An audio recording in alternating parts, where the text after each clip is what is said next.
Bertrand Moinjon, bonjour. Bonjour. Vous êtes professeur en management stratégique à HEC Paris et on va parler ensemble de l'identité d'une entreprise. Alors d'abord, quelle définition est-ce que vous donneriez de ce qu'est l'identité d'une entreprise? Alors pour définir l'identité d'une entreprise, je proposerais une analogie avec l'identité d'une personne physique.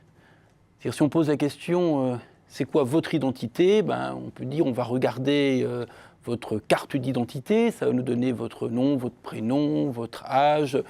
Mais on sait bien que ce n'est pas suffisant pour définir votre identité. Il faut connaître aussi ce que vous aimez faire, quelle profession vous exercez ou avez exercé, quelles sont vos valeurs. En fait, tout un ensemble de caractéristiques qui font que vous êtes quelqu'un d'unique. Eh bien, c'est la même chose pour une entreprise. Lorsqu'on s'intéresse à l'identité d'une entreprise, on va s'intéresser à l'ensemble des caractéristiques qui vont faire que cette entreprise est unique. Alors justement, est-ce que vous pouvez nous en dire un petit peu plus sur les dimensions de l'identité d'une entreprise?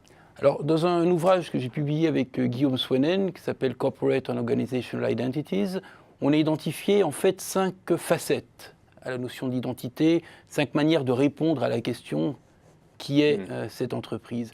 La première, c'est la réponse qui est fournie par les dirigeants, ce qu'on appelait l'identité professée. On peut la retrouver dans les discours, l'analyse des interviews des dirigeants. Souvent, ils vont préciser quelle est la mission, la raison d'être de l'entreprise. On a ensuite l'identité qui est projetée, et là, ça renvoie à la communication. Cette identité projetée, elle se retrouve dans les rapports annuels, sur le site internet, sur la page Facebook. Troisième dimension, on l'a appelée l'identité manifestée. C'est une forme de communication, mais qui n'est pas contrôlée. C'est ce que voit un ethnologue quand il est dans l'entreprise. C'est l'ensemble des routines, des procédures, des modes de fonctionnement. Et lorsqu'on les interprète, ça dit quelque chose sur qui est cette entreprise.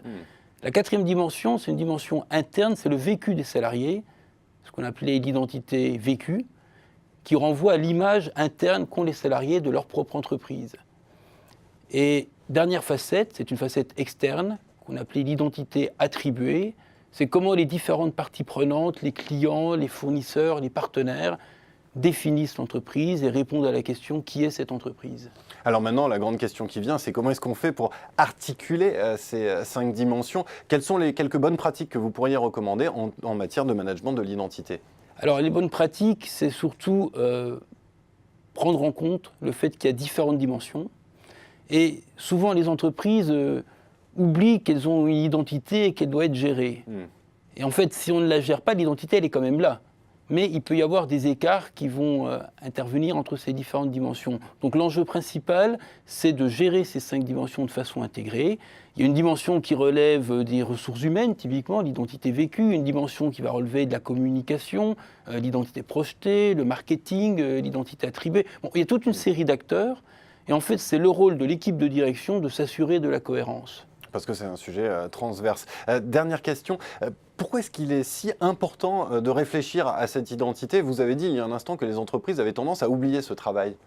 Alors, c'est important d'y réfléchir parce que lorsqu'il y a un problème d'alignement, ça peut créer de la frustration, voire du cynisme. Si dans leur discours, les dirigeants disent on est une entreprise dans laquelle nous responsabilisons beaucoup les salariés, nous déléguons, nous sommes très orientés clients et que dans les faits, ce n'est pas le cas, eh bien, il est évident que l'image vécue par les salariés sera négative.